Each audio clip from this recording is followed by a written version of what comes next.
2024 নিৰ্বাচনৰ বাবে সমষ্টিয়ে উথপ লাগিছে প্ৰাৰ্থিত্ব প্ৰত্যাশীৰ ভোটাৰ মঞ্চৰ চেষ্টা আৰম্ভ কৰিছে প্ৰাৰ্থীসকলে সংৰক্ষণমুক্ত হোৱাৰ পিছত দেৰগাঁও সমষ্টিত ৰাজনৈতিক কুচকাৱাজ আৰম্ভ কৰিছে প্ৰাৰ্থিত্বৰ দাবীদাৰসকলে পিছপৰি থকা নাই বৰ্তমানৰ বিধায়ক ভৱেন্দ্ৰনাথ ভৰালী দীৰ্ঘদিন অগপৰ দখলত থকা সমষ্টিটোত পুনৰ তেওঁই প্ৰাৰ্থিত্ব পাব বুলি আশাবাদী বিধায়কগৰাকী ইয়াৰ বিপৰীতে সমষ্টিটোত অগপ বিজেপিৰ আন কেইবাগৰাকীও প্ৰাৰ্থিত্ব প্ৰত্যাশীয়ে কুচকাৱাজ আৰম্ভ কৰিছে আৰু এই সন্দৰ্ভত আমাৰ সাংবাদিক চম্পক দত্তৰ এখন প্ৰতিবেদন চাওঁ আহক ২৬ৰ নিৰ্বাচনৰ প্ৰাক মুহূৰ্তত দেৰগাঁও সমষ্টিটোক লৈ পেলাই বহু জল্পনা কল্পনা আৰম্ভ হৈছে আৰু ৰাজ্যজুৰি চৰ্চাও হৈছে এই সমষ্টিটোক লৈ কিয়নো এবাৰ এই সমষ্টিটোৰ পৰা প্ৰাৰ্থিত্ব প্ৰত্যাশী বহু কেইজন আছে আৰু সমষ্টিটো পুনৰ গঠনৰ পাছত যেহেতু তিয়ক সমষ্টিত ইয়াৰ কেইবাখনো পঞ্চায়ত অন্তৰ্ভুক্ত হ'ল একেটা সময়তে খুমটাইতো ইয়াৰ বহুকেইখন পঞ্চায়ত অন্তৰ্ভুক্ত হ'ল আৰু বহুকেইখন পঞ্চায়ত দেৰগাঁও সমষ্টিৰ লগত সংলগ্ন হ'ল গতিকে এই সময়ছোৱাত বৰ্তমানৰ যিগৰাকী বিধায়ক ভৱেন্দ্ৰনাথ ভৰালী তেখেত মোৰ লগত উপস্থিত আছে আৰু তেওঁৰ পৰাই পোনপটীয়াকৈ অতি চমুকৈ কেইটামান প্ৰশ্ন মোৰ পৰা আছে আৰু আপোনাৰ পৰা চমুকৈ উত্তৰকেইটা বিচাৰিম প্ৰথম প্ৰশ্নটো হৈছে যে দেৰগাঁও সমষ্টিটোক বৰ্তমান ৰাজনৈতিক চৰ্চা কি চলি আছে আৰু ইয়াত এবাৰ আপোনাৰ প্ৰাৰ্থিত্ব কিমান দূৰ সম্ভৱ বৰ্তমান পৰ্যায়ত ৰাজনৈতিকভাৱে বিভিন্ন দলৰ বিভিন্ন কুচকাৱাজ চলিছে মই ইয়াত বৰ্ণনা কৰিব নাযাওঁ কিন্তু এই অসম গণ পৰিষদ দলৰ এটা সুদৃঢ় ভেটি থকা দেৰগাঁও সমষ্টি আৰু এই দেৰগাঁও সমষ্টিত অসম গণ পৰিষদ দলে প্ৰাৰ্থিত্ব প্ৰদান কৰে বহুতৰ মাজত এটা চৰ্চা চলি আছে যে আপোনাৰে একেলৰ বৰ্তমানৰ সতীৰ্থ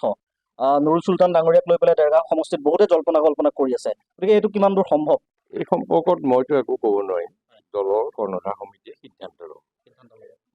আৰু এটা কথা মুঠত সুধিবলৈ আছে যে আপুনি অনুসূচিত যিটো জাতি কল্যাণ পৰিষদ তাৰে আপুনি সভাপতি হয় চৰকাৰী কমিটি নহয় এই বৰ্তমান সময়ত অনুসূচিত জাতি কল্যাণ পৰিষদৰ ভুৱা প্ৰমাণ পত্ৰ লৈ পেলাই ভুৱা চাৰ্টিফিকেট লৈ পেলাই শুনক অসম অনুসূচিত জাতি পৰিষদ এটা non political non government organisation এই অৰ্গেনাইজেশ্যনটোৱে অনুসূচিত জাতিৰ মানুহখিনি উন্নয়নৰ বাবে বিভিন্ন কাম কাজখিনি কৰে চৰকাৰক যদি দৰকাৰ হয় সহযোগ কৰে যদি বিপথে যায় আন্দোলন কৰে ইয়াত আমাৰ চৰকাৰীভাৱে কিবা দায়িত্ব দিয়া কথাটো নাহে দ্বিতীয় কথাটো হ'ল আমাৰ এই অনুষ্ঠানটো 1952 চনৰ পৰা আছে চৰকাৰে এইটো ৰিকগনাইজ কৰিছে যে এইটোৱে অনুসূচিত জাতিৰ এটা বৃহৎ অনুষ্ঠান আৰু সেই ৰিকগনিশ্যনৰ ওপৰত ভিত্তি কৰি আমি কামবিলাক কৰোঁ সেই প্ৰমাণ পত্ৰখিনি দিয়াত আপোনালোকৰ আমি এতিয়া একো কৰিব নোৱাৰোঁ কেতিয়াবা আমাক উপায়ুক্ত বা জিলা আয়ুক্তই কেতিয়াবা সোধে যে এই মানুহজন চিলুকাছ হয়নে অনুসূচিত জাতি গাঁৱত বাস কৰেনে তেতিয়া আমাৰ কমিটিবিলাকে আঞ্চলিক কমিটিয়ে উত্তৰ দিয়ে যে আমাৰ অঞ্চলৰ নহয় বা হয় সেইটোৱে ইয়াত জিলা আয়ুক্তইহে কাষ্ট চাৰ্টিফিকেট দিয়ে পৰিষদে নিদিয়ে যিহেতু আপোনালোক এবাৰ মিত্ৰজোঁটত আছে বিজেপিৰো বহু কেইজন প্ৰাৰ্থীয়ে ইতিমধ্যে দেৰগাঁও সমষ্টিটোত কাম কাজ চলাই আছে নিজৰ কুচকাৱাজ গতিকে তাৰে ভিতৰত এজন অতিকৈ প্ৰাৰ্থিত্বগৰাকী পৰীক্ষিত দত্ত তেওঁ নিজেই কয় যে তেওঁ এইবাৰ দেৰগাঁও সমষ্টিৰ পৰা নিৰ্বাচনত প্ৰতিদ্বন্দ্বিতা কৰিব এইটো যদিহে হয় তেতিয়াহ'লে আপোনালোকৰ ফালৰ পৰা আপোনালোকৰ প্ৰত্যুত্তৰ কি থাকিব চিধা কথা ৰাজনীতিত কোনেও মই টিকেট নাপাওঁ ইলেকশ্যন নেখেলোঁ নকয় পৰীক্ষা যিয়েই দিয়ক পৰীক্ষাটো পাছ কৰিম বুলি দিয়ে আৰু সকলোৱে সেই চিন্তাটোৱেই কৰে কিন্তু মই এটা কথা ক'ব পাৰোঁ দেৰগাঁও সমষ্টি অসম গণ পৰিষদ দলৰ দখলত থাকিব আৰু থাকিব ইয়াত কোনো সলনি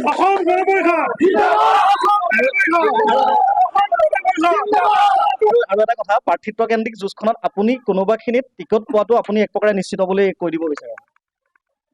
এইটো মই ক'ব লগা কথা নেকি বাৰু দেৰগাঁও সমষ্টিত অসম গণ পৰিষদ দলৰ প্ৰাৰ্থিত্ব দিব আৰু সেইজন মই ভাবোঁ কৰ্ণধাৰ নিশ্চয় সিদ্ধান্ত আৰু বহুতৰে মুখে মুখে এটা কথা চলি থাকে যে যিদৰে দেৰগাঁও সমষ্টিটোত উন্নয়নমুখী কাম কাজ হ'ব লাগিছিল সেইদৰে দেৰগাঁও সমষ্টিটোত হোৱা নাই কাষৰীয়া খুমটাই সমষ্টিৰ লগত তুলনা কৰে কিছুৱে তিয়ক সমষ্টিৰ লগত তুলনা কৰে এই ক্ষেত্ৰত আপুনি কি ক'ব এইটো মই একো নকওঁ আপোনালোকে নিজে এবাৰ এটা ছাৰ্ভে কৰক ছাৰ্ভে কৰি পেলাই ইয়াৰ এটা প্ৰকাশ মই সেইটোৱে প্ৰতিদিনে মোৰ দৰ্শকসকলে শুনিলে বৰ্তমান সময়ত দেৰগাঁও সমষ্টিৰ যিগৰাকী বিধায়ক ভৱেন্দ্ৰনাথ ভৰালী তেওঁৰ পৰা আমি পোনপটীয়াকৈ এটা সাক্ষাৎকাৰ ল'বলৈ চেষ্টা কৰিলোঁ চম্পক দত্ত এই মুহূৰ্তত আপোনাক ধন্যবাদ জনাইছোঁ